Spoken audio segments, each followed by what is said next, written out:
My name is Ashley. I work in business development over here at Prevalent, and we're joined with very special guests, Joseph Martinez, former Chief Procurement Officer at the Bank of New York Mellon. Hey, Joseph. Good morning, Ashley. And our very own VP of Product Marketing, Scott Lang. How's it going, Scott? Hey, Ashley. Doing great. Hope you're doing well, too. Thanks. Just a quick reminder, this webinar is being recorded and we will send out a recording along with the presentation slides shortly after. You're all currently muted, but we'd love to see your participation. So please put any questions in our Q&A box so we can go over them at the end of the webinar. Today, Joseph's going to be discussing the new financial interagency guidelines. So Joseph, I'll go ahead and hand things over to you. Thank you, Ashley. Appreciate that. I want to start by saying this is part 2. On July the 13th, we did a much more in-depth guide on the actual guidelines. Now we're going to actually take it up a level in order to be able to talk a little bit more about what we should be doing with the guidelines. So I want to start by thanking the Prevalent team for inviting me to speak with you today. And, all of us, we waited basically from July of 2021 until June 6th of 2023 for these new guidelines to come out. So, a lot of much anticipation. A lot of us were constantly looking at the Federal Register, trying to see when it was going to come out. And so, I'm glad that we were able to get them out, and that now we're going to start implementing and getting them to work. So if we could go to the next slide, please. Today we have a lot that we want to cover. Ashley, next slide, please.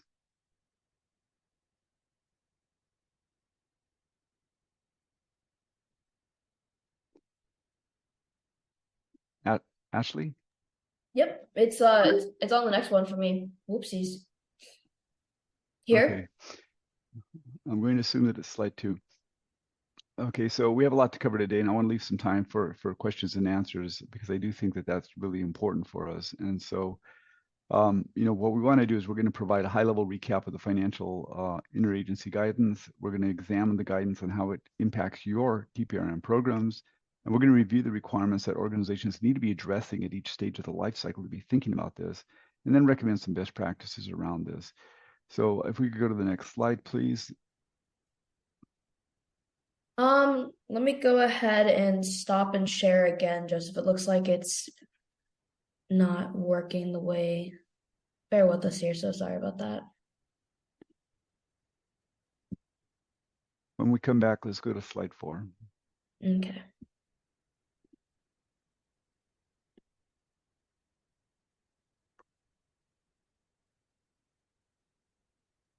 How's it looking? Yep, exactly. So basically, like we talked about last time, these are the regulators that kind of came together, and these agencies are the ones that separately had their own guidance, and so they decided that they really wanted to look at how they were going to actually put this together. And so you had the Federal Reserve Board, you had the FDIC, and you had the OCC, and they basically are being called the agency in this process, agencies. And, it was really a lot of work and a lot of effort for people to kind of come in and provide comment periods, kind of work through a lot of this. And, so they did a tremendous amount of work. I think it was really well structured. If we could go to the next slide, please. And so, when you start to think about when you start to think about the what's actually happened, the key points on these guidance are, it's really a principles-based approach, which is really great. So the principles set forth in the guidance can support an effective TPRM program of all types of third-party relationships, regardless of how they may be structured. And that's really key because they're not just looking at them from a contractual perspective, they're looking at them for how they may actually be structured. And another thing that it does is it replaces each of the agency's guidelines. So, the board had published their guidelines in 2013, the FDIC in 2008, and the OCC everybody knows OCC 223 in 2013, and in 2020, their frequently asked questions. All of those have been replaced by this new guidance. And, again, it emphasizes the use of third parties does not diminish the banking organization's responsibility to perform all aspects in a safe and sound manner. So, really on the contrary, the use of third parties, especially those using new technologies, they may present elevated risks to the banking organizations and their customers, including operational and compliance and strategic risks. So the guidance is really stating that the responsibility of each organization is to analyze the risks associated with each third-party relationship and to calibrate its risk management processes accordingly. So again, it's a guidelines, it's principles-based, and it's set there in order for you to actually look at it. So what they're doing is if you look at it, it's serving as a resource to assist the banks as they're starting to implement their programs, and it's advising the banking organizations how to consider and account for the level of risk and complexity based on the size of the organization as well as the nature of the third-party relationships that they have. So, as we're all aware, the agencies had previously issued guidance for their respective banking organizations to address the appropriate risk practices, and they've rescinded all of those and they've replaced these on June the 6th with the final guidance. And now that June the 6th is important because on an annual basis, each one of these regulators comes to take a look at the organizations that they're in charge of. So the clock is ticking when we start thinking about that. So again, continuing the recap, if we could go to the next slide, please. So the guidance, it addresses the key principles that the banks can leverage when they're developing and they're implementing their risk management processes, and it's tailored to the risk profile and complexity of the third-party relationship. So, that's key. So, and while the guidance does not explicitly mention, and I'm bringing this up because while the guidance does not explicitly mention banking executives are accountable, it does emphasize that the sound third-party risk management is crucial for banking operations. So this implies that the bank executives, as part of their leadership and risk management roles, are responsible for ensuring that their organizations are following these guidelines and managing their third-party relationships effectively.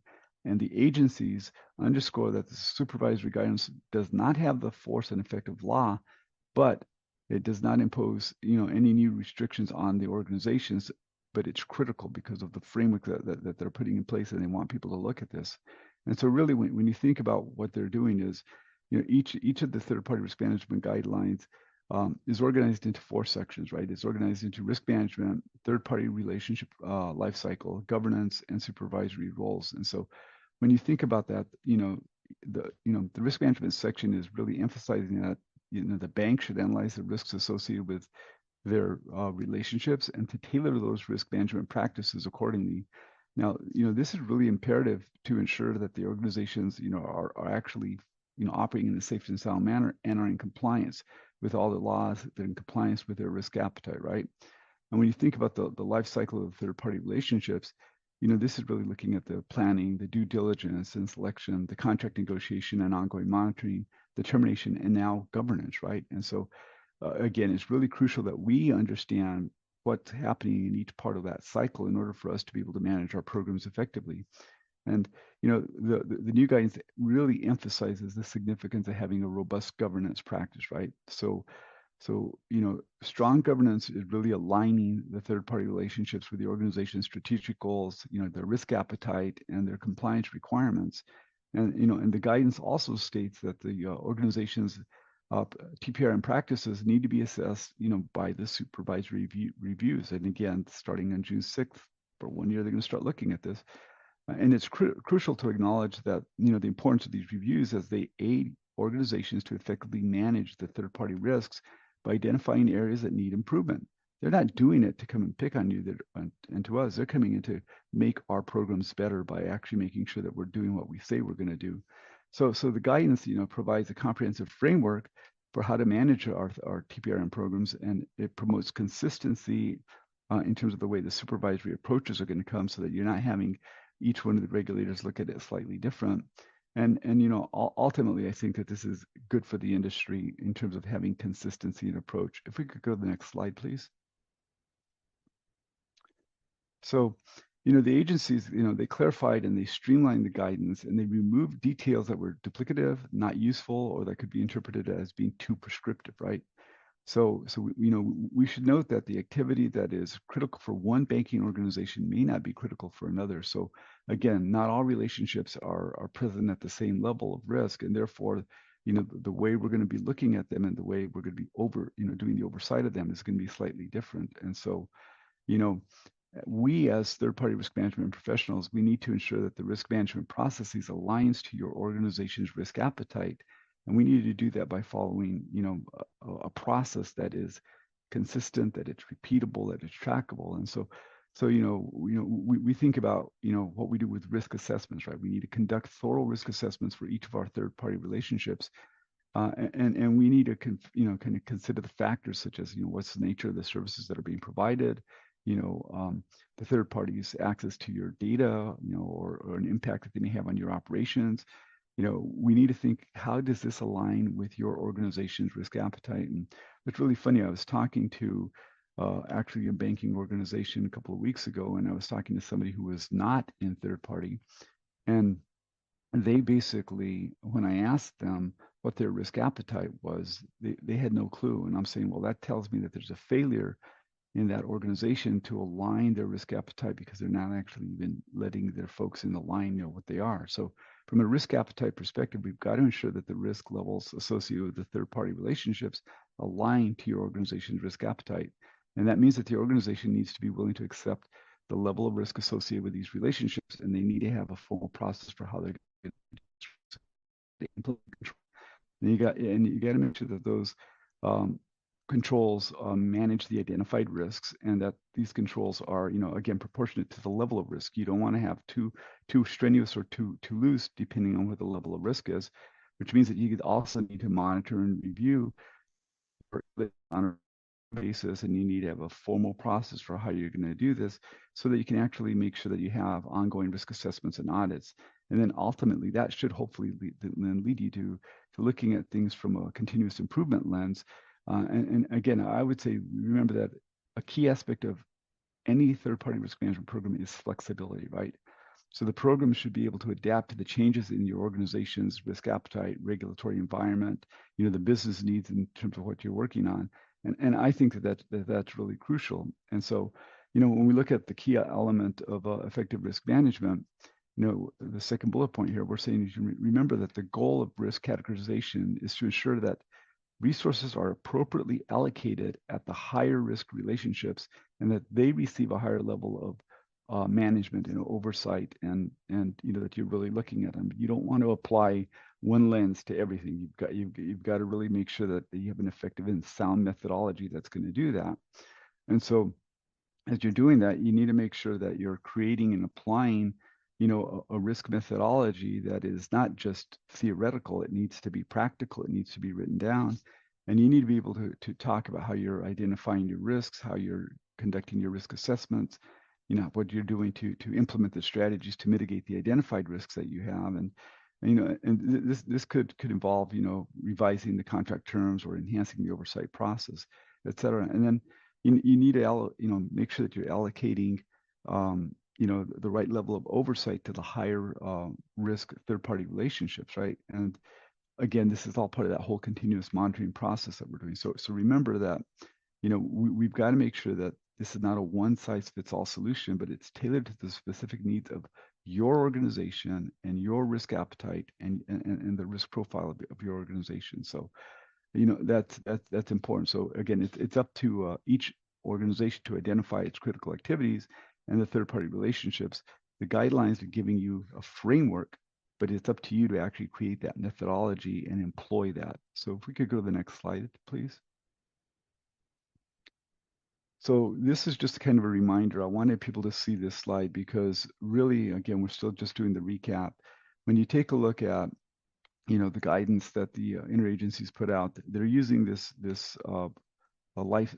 risk management life cycle graphic, right? Which is really kind of talking about, the planning, the due diligence and third-party selection, the contract negotiation, the ongoing monitoring and determination. But they talk about, what is the documentation and reporting that they have going around it? What are the independent reviews from your third line of defense?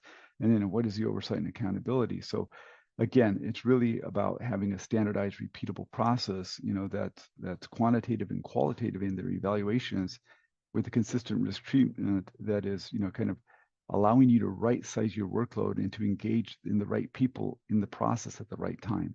So again, I think this is a great overview slide for kind of thinking about how it's going to be holistically. So as we go to the next section and we start slide 9, please.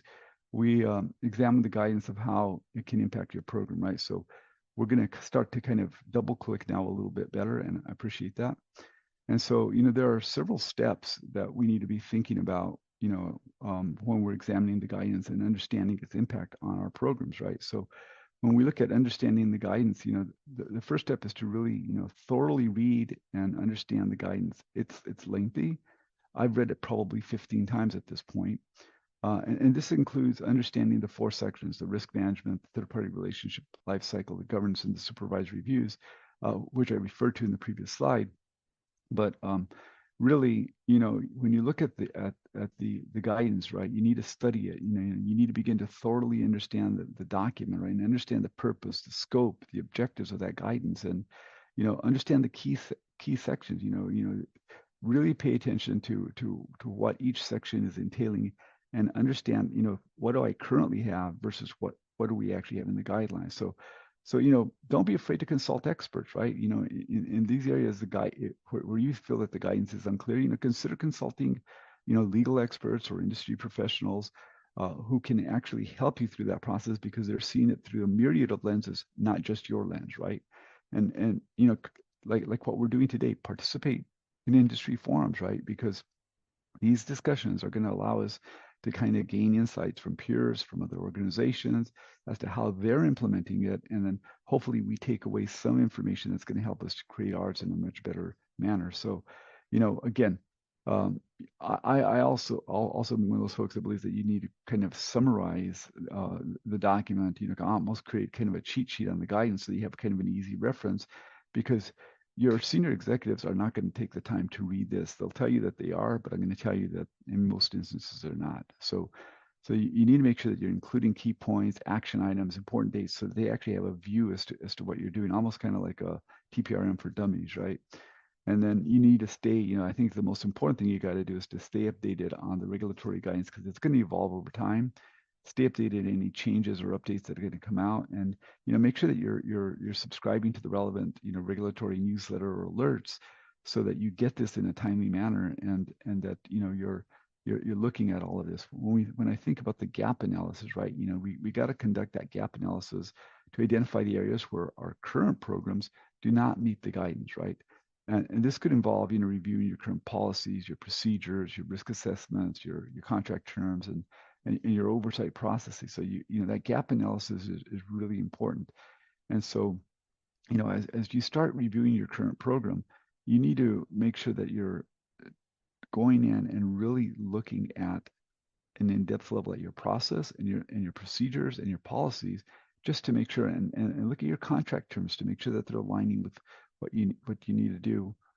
And you need to identify, what are the key requirements that you need to have for, as it applies to each of these sections. And you need to compare your current practices to what is actually now coming out in the new guidelines.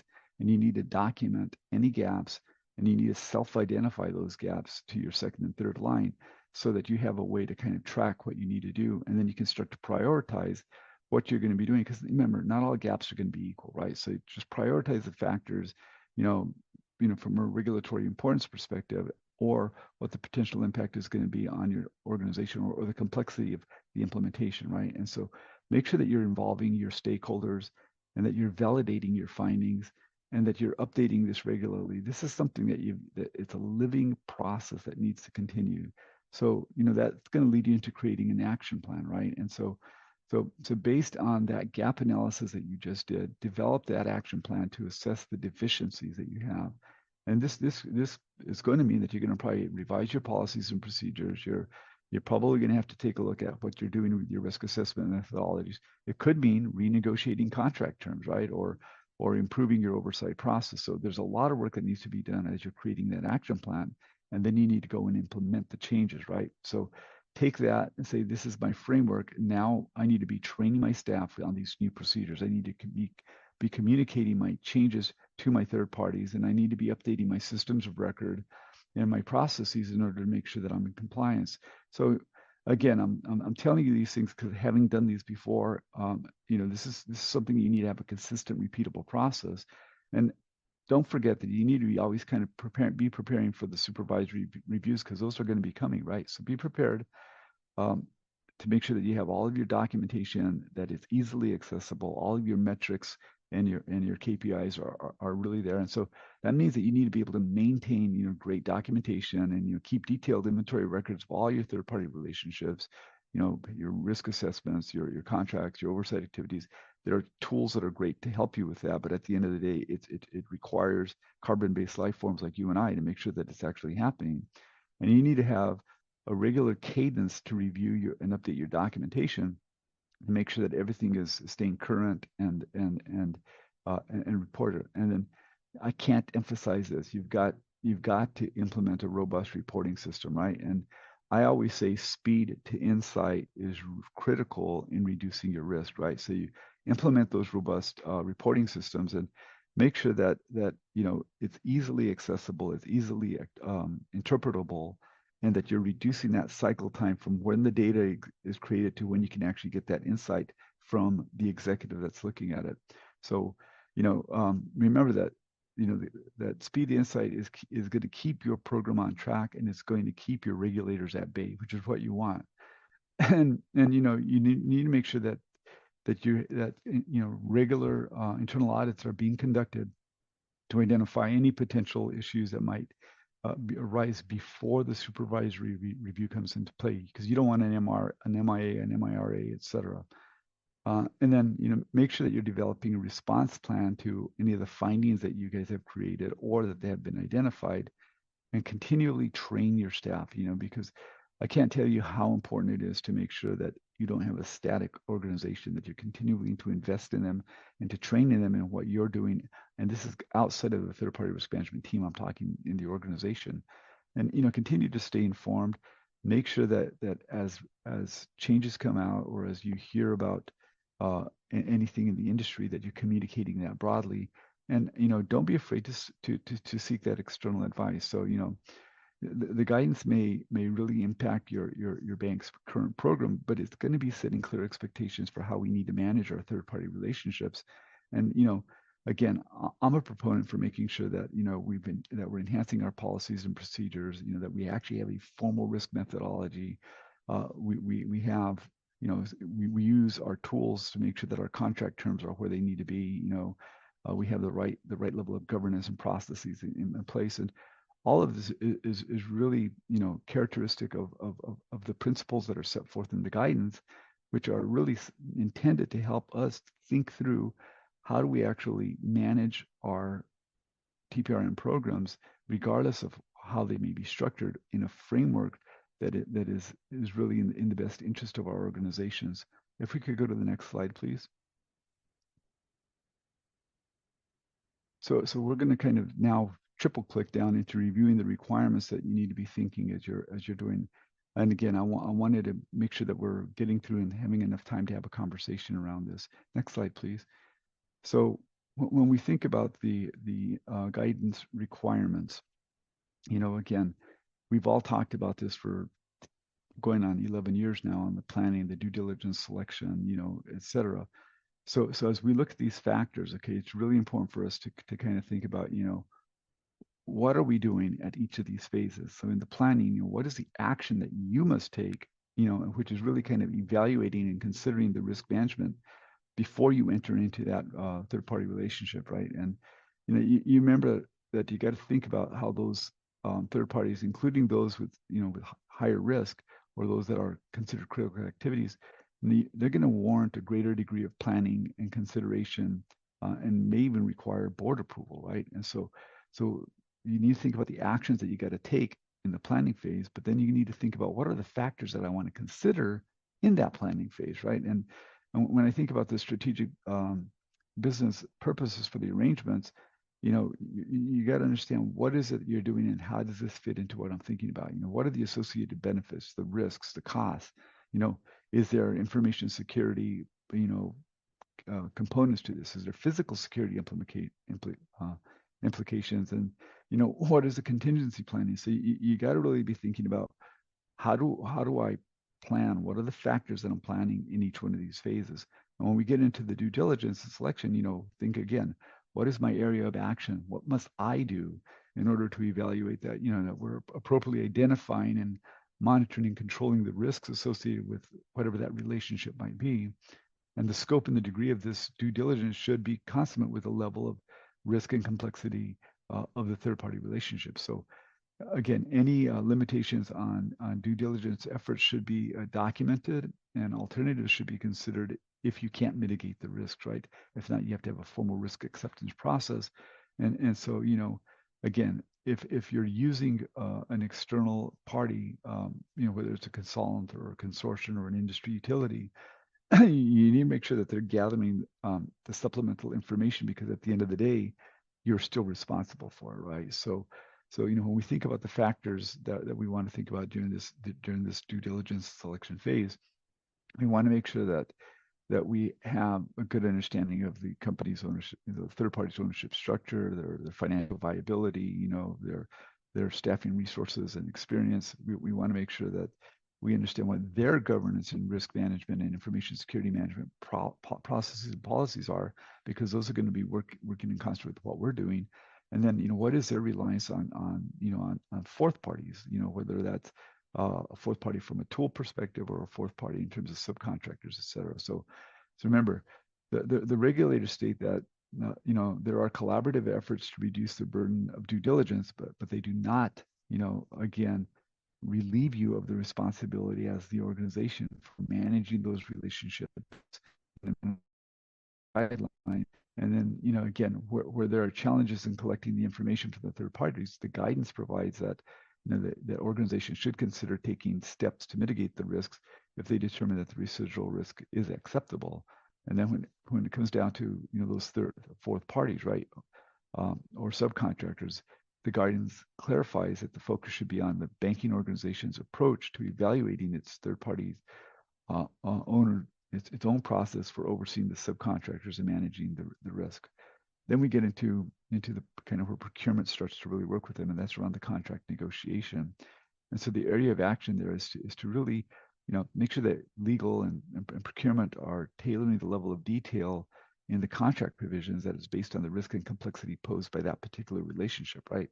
So that you're making sure that you're covering that and you have the way to pull that through to the relationship. So this also means that you're going to have to conduct periodic reviews of your executed contracts to address pertinent risks or controls or legal protections, because as things change, you want to make sure that you're keeping that portfolio up to date. So it's really important that you have access to reporting at the metadata level so that you can easily, ascertain if you are in compliance and if there needs to be a revision to your contract. So the factors that you got to really be thinking about are, what are the roles and the rights and the responsibilities of each party? What is the performance measures and the benchmarks or the obligations related to data? What are your rights to audit? What is your operational resilience clauses? Do they have business continuity plans that are more than PowerPoints, right? And then, what happens in the case of a default, or what happens in the case of a termination? You've got to make sure that you think about all of this as you're inculcating that into the contract. And once you get, that executed and you get up and running, you then start thinking about your ongoing monitoring and, what's the area of action that we need to do there. And that's really to confirm the quality and the sustainability of the third party's controls. Then you need to be able to have a formal process to escalate issues or concerns. And then you need to be able to respond to those appropriately when they're identified. And you need to have that matrix, right? So you need to conduct periodic and more or a more continuous basis, depending on the level of risk, the monitoring of your third-party relationships. And again, the higher the risk or the more critical activities, the more frequency that you're going to need to have that. So, overall, the effectiveness of your relationship is going to change based on market conditions, or it's going to change based on the way your organization is morphing. And so, making sure that there are compliances, if there are changes in key personnel, making sure that if there are changes in laws or regulations, those flow down and that you're able to measure that from an ongoing monitoring perspective. And then obviously every contract and relationship will come to a natural conclusion. So you're either going to terminate it in the termination phase, or you may end up renewing it. So you need to make sure that you understand how to execute that termination of that third-party relationship in such a manner that you have transition timeframes, you have data-related processes to make sure that you don't have any retention issues or data destruction capabilities are appropriate. And you need to understand, and this goes back to the contracting phase, you need to think about intellectual property, right? Who owns what? And I always like to say, what you bring to the table and what I bring to the table are mine. What we build on the table, we will negotiate as to whether it's mine or yours, depending on the nature of that relationship. So we need to make sure that we have all of that considered so that as we terminate the relationship, we understand what that impact is going to have, to what we're trying to do, right? And so, when it comes to managing the third-party risks and governance processes, there are various structures that can be implemented, right? And these structures may involve, dispersing responsibilities across different business lines or centralizing them under specific functions like compliance or information security or procurement or risk management.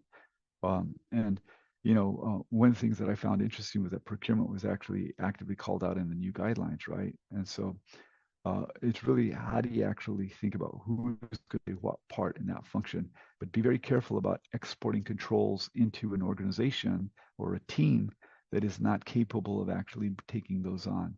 We'll talk a little bit more about that in the Q&A period. Now, again, regardless of the structure that's chosen, you really need to think about, the extent of the practice should correspond to the level of risk and complexity. I keep saying that, but that's just so foundational to what you're doing. And when you think about oversight and accountability, you have oversight and accountability at the first line, you have it at the management line, and you actually have it at the board, right? And so you need to think about, from a management perspective, what are the overall risk management processes, and are they in agreement of that? What is the are you establishing the appropriate organizational structure and staffing to include the level of expertise to support TPRM processes? Are your practitioners certified? Are your practitioners actually folks that actually understand what third-party risk management is? And then how do you implement and maintain the appropriate systems and your internal controls so that you as management feel comfortable that you're getting the information that you need? And again, how do you determine whether your organization has the appropriate access to the data and the information from the third parties? You're relying on folks in your teams to be able to provide that to you. So again, as management, we have a requirement to escalate significant issues to the board and monitoring any results of any remediation, including those taken by actions by third parties where we've identified that there are issues, right? And so, when I think about, what are factors that the board needs to be considering? Well, they need to be thinking about really, do they have the third-party relationship management and consistency with the, is that program working with the strategic goals? Is it actually helping to understand what that risk appetite is and what the compliance is with the regulation laws? Are they getting the information they need for management for that? What is the appropriate periodic reporting that they need? Do you have a quarterly report out to the board? Again, is there a process for how you're actually going to take certain types of high risk, critical risk information to them? And then, what are the actions, the board is looking at management and saying, are they taking the appropriate actions to remedy any significant deterioration in performance or addressing changes in risks or anything materiality that's being avoided, right?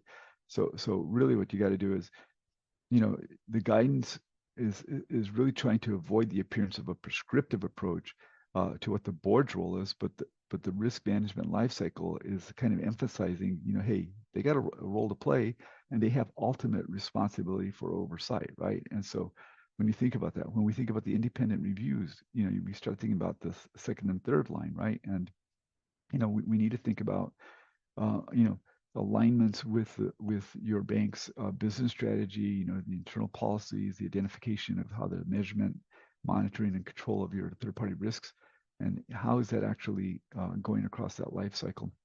How are we making sure we don't have conflicts of interest? That's something that I think the regulators are more and more taking a look at, right? And then, when we start thinking about documentation and reporting, what is the current inventory, and do you have a real accurate inventory of your third-party relationships? And what is the methodology that you use to identify the higher risk activities, right? What is the reporting, and how does that reporting span across that life cycle? It can't only be at a point in time, right? Whether it's from planning all the way through managing customer complaints or remediation, or if there's disruptions in services or security breaches. How is all of these reports being provided to the board and to management? So again, then think about supervisory reviews, because that's ultimately what's going to be coming in. And the scope of these reviews will depend on the degree of risk and complexity associated with your bank's activities and the third-party relationships that will be part of their supervisory process. So again, they're going to be looking at what you said that you told them they were going to do in the light of what the new guidelines are at, and then they're going to hold you accountable to that. So you got to make sure that you know what you're doing. If we could go to the next slide, please. So we really want to start now, talking about some best practices that all organizations, regardless of your industry. Again, financial services is really where we're looking at it from the guidelines, but really third-party risk management is now starting to permeate across other industries. And so, we kind of have a clear leadership role to kind of play in terms of what we've been able to do. And so when you think about some of the recommended best practices that you're seeing here, is make sure that you're really establishing your clear policies and procedures. And how do you do that? You need to make sure that you clearly define the scope of the policy, including which third-party relationship it's going to apply to. You need to identify the roles and responsibilities of who's going to be managing those relationships within your organization. And you need to describe a process for assessing these risks, including how these risks are identified, assessed, and mitigated. So you got to kind of outline what that risk assessment process is going to look like. And you need to, kind of think about, how are you specifying in writing, inculcating what your due diligence requirements are going to be, and what are your contract requirements? How do you make sure that you actually have those inculcated into your process so that they're fully transparent? And you have, if there's in the negotiation, if there's going to be a deviation from the norm, you have an acceptance process and an escalation process. How are you, again, monitoring things? Because at the end of the day, I think it was Edward Deming that said, that which is valued is measured, and that which is measured gets done. I firmly believe that. And I think, you also need to be providing guidance on how to respond to incidents, that happen. Incidents are going to happen with our third parties. And so we need to be thinking about that as we're establishing our policies and procedures. And then, like everything else, we need to have a regular review and an update of our policies to make sure that they're keeping in tune with our times. When I think about maintaining a comprehensive vendor inventory, this is more than just keeping an up-to-date list, because it sounds easy, but it's not. And I'm telling you, many organizations, when the regulators come in, they find that this is one of the areas where they struggle with, is maintaining a comprehensive inventory of their third parties, right? And so you need to make sure that, from a best practice perspective, create a centralized repository, right? Where all this information is being held. Okay, there are good systems out there to do that, but it means that you need to understand not every third-party relationship, as we know from the guidelines, is going to have a contract behind it. So you're not always going to be able to go to accounts payable for that, or go into your contracts repository. You need to think about how you're going to centralize that, right? You need to be able to collect the relevant information about each vendor, so that you understand what services they're providing, what are the contract terms, what are the performance metrics that you have on them, and what are, most importantly, what are the risk assessment results that you have, so you can make sure that you're going on that. And then you need to really categorize your vendors, right? And factors such as criticality of their services, their service level, or their compliance, that's important, but it's also important for you to be thinking about how this fits hand in glove with your risk appetite, right? And then you need to have, I think, a really robust onboarding process. So implement a standardized process to onboard your vendors. These processes should include adding, a new vendor to the inventory, as part of that process and collecting all of the necessary artifacts that you need so that you're able to make sure that you're keeping on top of this. And again, I honestly know you cannot do this without having some sort of a technology or solution. I'm not pushing any tool. I'm just telling you that you need to make sure that you have third-party risk management software that's going to help you to automate and streamline, give you the workflow that you need in order to make sure that you're managing this vendor inventory. And then at the end of the day, you need to hold somebody accountable. You need to assign ownership for maintaining that inventory and accountability so that, there's an old expression, one throat to choke. So think about that. So remember that an up-to-date vendor inventory is a critical tool for your program. Without it, forget it. It's not going to work. And when you start thinking about conducting your risk assessments, again, the steps that I think about are, how do you identify those risks? And again, they're going to be, it could be operational risk, compliance risk, it could be reputational risk, strategic risks, et cetera, right? And then how do you assess the likelihood of the impact that each of these identified risks could actually happen? So you need to create kind of a risk assessment matrix or a scoring system that's going to allow you to actually have this so that when they come in and they test it, you can actually show that you have a methodology so that if you're doing it in transaction A and transaction B, they're the same as when you're looking at transaction Z. Otherwise, they're going to say, well, you don't really have, you're doing this subjectively as opposed to empirically, right? And then obviously you need to make sure that as the output that comes from your assessments is in a structured manner and that you have some form that you can then report on it. I talked earlier about speed to insight and shrinking that life cycle. That's critical to be able to document the findings, but it's more critical to be able to actually extract the insights from them, right?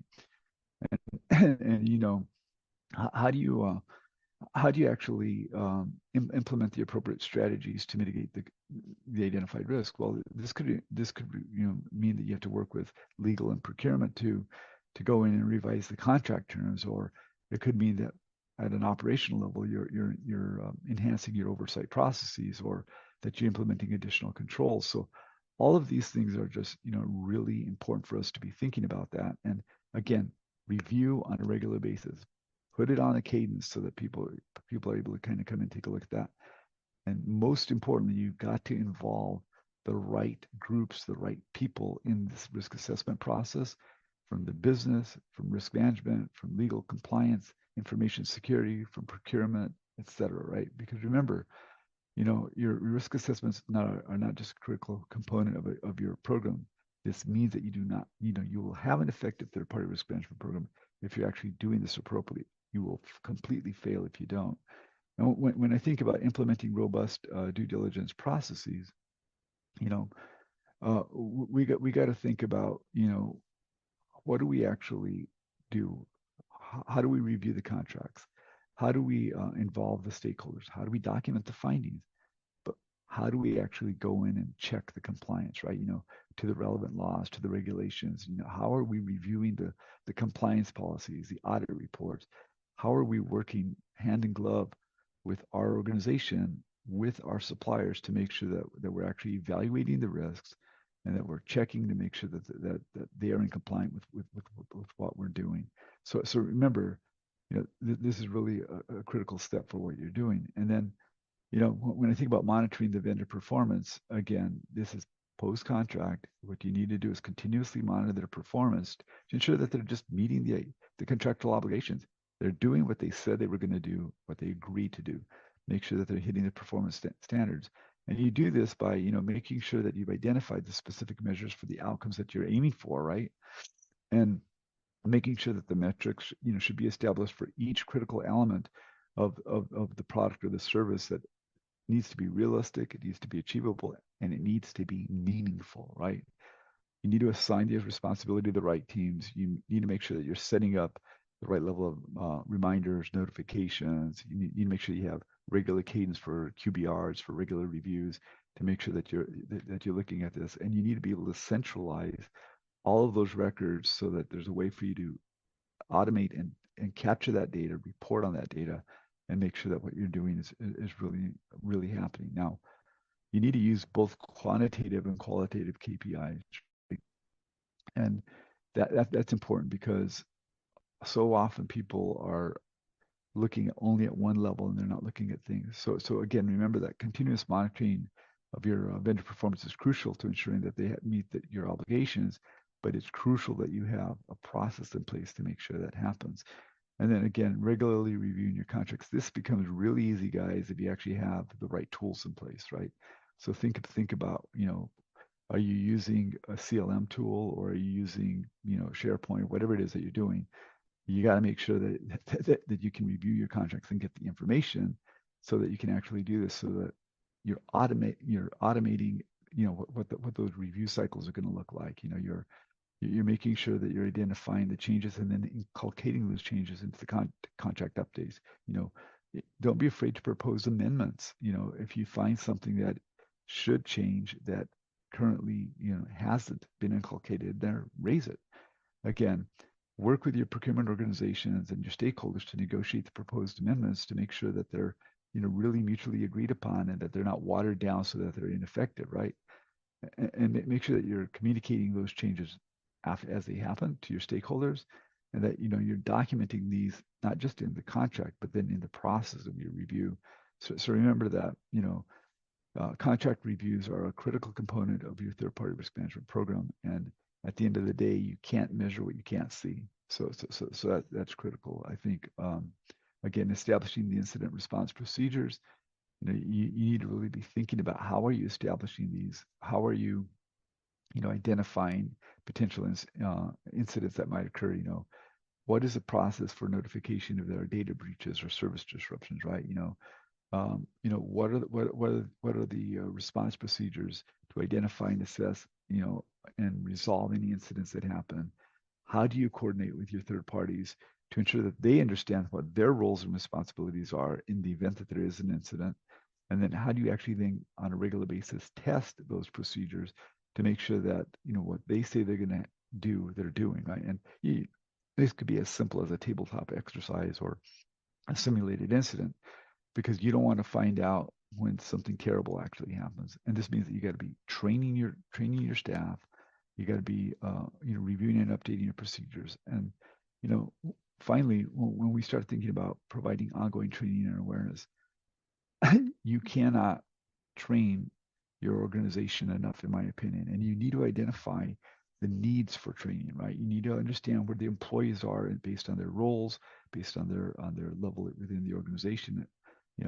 Make sure that you're training them. Which means that you need to work to develop training materials or to buy outside training, right? Because this is critical, that you're training and that you're tangibly able to do this, and that you're delivering the training to your employees. Whether that's in-person sessions, whether these are online courses or self-study. And then you need to test them to make sure that you actually have proof that they understand what they were training and were doing, and that you can actually tangibly demonstrate to somebody that you actually had some way to measure the outcome, right? And then you need to be able to kind of promote a risk-aware culture, right? Where every employee is encouraged to identify and report potential risk. When you go to airports, you see that a lot. See something, say something. Well, you need to kind of get that risk-aware culture inculcated into your group, and you need to be able to really work on ensuring that everybody is equipped to effectively manage their third-party relationships. Because remember that an effective TPRM program requires an ongoing effort and should continuously improve based on the lessons that you learn, the changes that have happened in your organization, in the business, in the environment, etc. Next slide, please.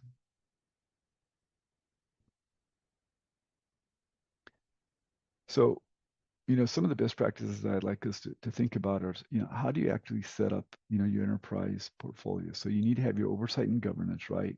You need to have your tools and controls. You need to have your analytics and actionable reports. And those are kind of the three pillars around how you're actually setting up your framework, right? And so you have the 3 lines of defense, and then you need to make sure that your governance committee is really kind of helping to actually overview that.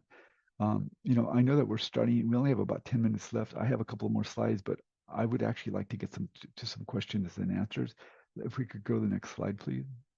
I just want to kind of note these here.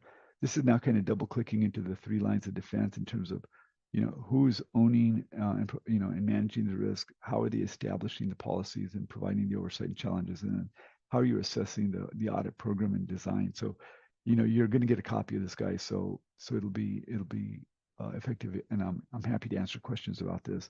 This is really kind of recommending some best practices, looking at the types of risk across an organization and the assessments. And then if we could go to the next slide.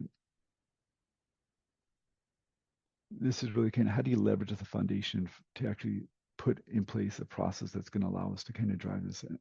And then if we could go to the next slide, because I'd like to get to some Q&A. This is really how do we get beyond the regulatory requirements, right? So how are we protecting our organization's knowledge and expertise? How are we creating the dependency towards your third parties, right? What are you taking into consideration in terms of how you're doing this? So I'd love to get some questions. We have about 10 minutes left, so let's see if we can open it up to. And I know that we do have a poll. Yes, thank you so much, Joseph. As you guys might have noticed, I went ahead and launched a poll for you guys to answer. We're just looking to see if you were in the market for a third-party risk management program, if you wanted to augment or establish an existing one in the near future. So please let us know and be honest, because we do follow up with you. But yes, Joseph, why don't we go ahead and get through some of these questions? Someone asked, how quickly does all this need to be done? When do organizations need to become compliant? Well, they need, like now, okay, as I said at the beginning, June 6th was when the clock started to tick. If you look at what the responsibilities are of each of the regulators, the OCC, the FRB, the FDIC, they say that they will, on an annual basis, as part of their supervisory reviews, come in and take a look at it. So the question is, will they come in and look at it in depth, or are they going to be a higher level? But they will be looking at it on an annual basis. So that means that, we're now a quarter into this. If you haven't started to stand up your program, or you have an immature program, now is the time to really get with it, because it's extremely critical, because the clock is ticking, and they're going to say, we published this on June 6th. You haven't done anything. Have an MRE, matter requiring attention. Or if you had already last year, they had come in and they saw that you didn't have your program where it needs to be, have a matter requiring immediate attention. These are things that are going to cost money, create chaos within your management organization and structure, and go all the way to the board. So the answer is get after it now. Happy to talk to you about how to do that. Thanks, Any Joseph. other questions, Ashley? Yes, we have a couple more. Someone asked, how do we ensure that third parties are complying with local regulations? What are some of the forms of evidence that we need to request? You could drive a Mack truck through that. What you need to do is, again, you need to create your methodology and create your risk assessment that's going to tease out what you need to have, and when you have in your due diligence phase, right? So as an example, right, if you're wanting to look at it from a financial viability perspective, they may be evidencing that by providing you with audited financials, right? So there's a direct correlation with that. If you're asking them, okay, to provide you with their SOC 2 compliance, they can give you that's a SOC 2 audit, which is something that's going to help them. So there is standard evidentiary information. If you ask them for their cyber policy and they can't produce it, then you probably have a bit of an issue. So again, it goes through, how do you create that checklist of what you're looking for so that you're actually teasing it out? And again, as we're looking at the risk appetite of an organization, if the risk appetite of the organization is moderate, okay, you might actually have what's called a nominal, a lower, or moderate risk engagement. So you're not going to apply the same level of diligence to those as you would to anything above your risk appetite at the higher, the critical, as an example. So again, don't go and I used to say, don't shoot an ant with a laser. It doesn't make any sense. Go in there and do it based on the risk that you need to do. And again, I'm not a proponent for killing ants. I love ants, but again, you need to take a look at how do you actually get the information based on the level of risk that you have and with your program. And it needs to be standardized and repeatable, so that if you're asking company A the same thing at company B, and the engagement that they're doing comes out at moderate, you need to be asking them for the same stuff. You can't be, again, if they're doing a like for like type of an engagement. Any other questions, Ashley? Yes, thank you, Joseph. Someone asked, how do you approach a gap analysis when there are different departments involved in a third-party lifecycle? What should we be asking to identify these gaps? Well, I think part of that is that you should have a third-party risk management committee. And that third-party risk management committee should have representation from each of these departments. Because what you don't want to be doing is you don't want to be seen as imposing something on somebody. They need to understand that this is an enterprise-wide activity. Okay, and again, as you create your gap analysis, you need to make sure that you have that documented methodology. That methodology needs to apply to what you're doing from a policy and process perspective. And then you can go out and you can tease out the artifacts that you need based on the question sets that are developed there.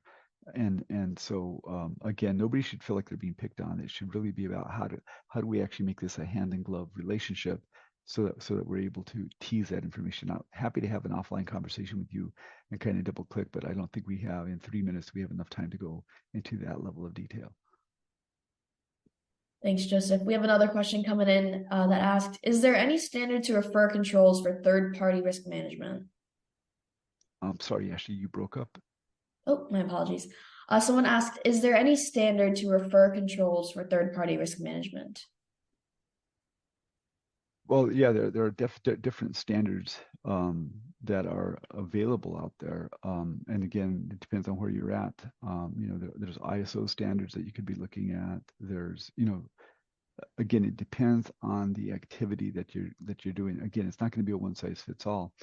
And one thing that I would push out that, well, what we have, what we're talking about today is the interagency guidelines. Many of the organizations, especially in financial services, actually are in multiple jurisdictions.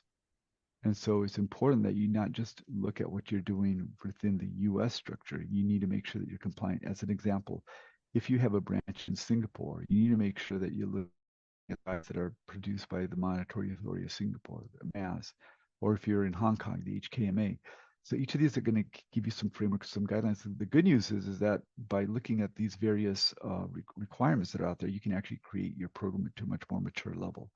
So there is information available out there from a standards perspective, but you also need to kind of think about, how do you actually pull in information that is going to help you be much more. I think about it like this. Everybody knows I love Rubik's Cubes, right? And so you can't solve the Rubik's Cube if you don't actually think about it from a multiple dimension perspective.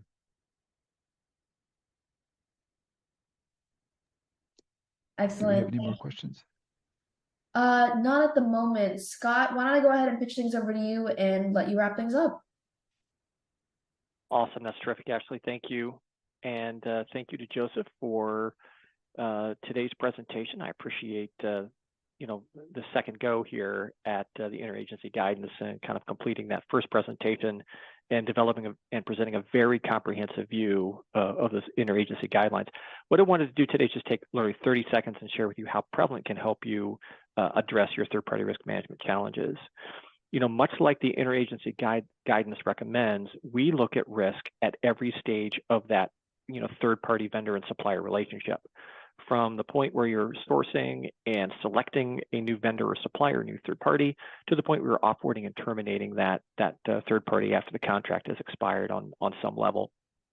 And we recognize that there are different risks that are present at each one of those different stages, and that's what we seek to centralize in the Prevalent platform, the ability to give you the intelligence, the insight, and the process to not just perform due diligence on a vendor, but continuous monitoring, and then check off all of the management items that you need to address, the performance and the offboarding for that particular vendor.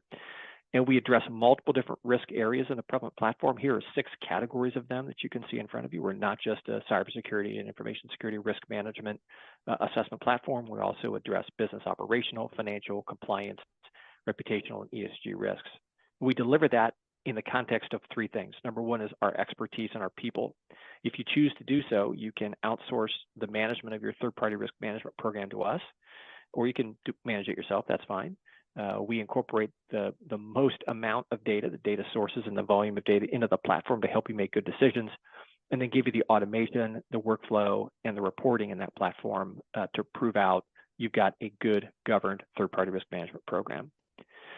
We've put together an asset, a best practices guide for the interagency guidance. It's a quick read, 14 pages, and it kind of goes through the different requirements in the guidance, makes recommendations on third-party risk best practices, and then kind of explains what you need to do to progress your third-party risk management program through stages of the maturity cycle, considering this risk, across the life cycle of your third-party relationships. I realize you can't click on that link right now.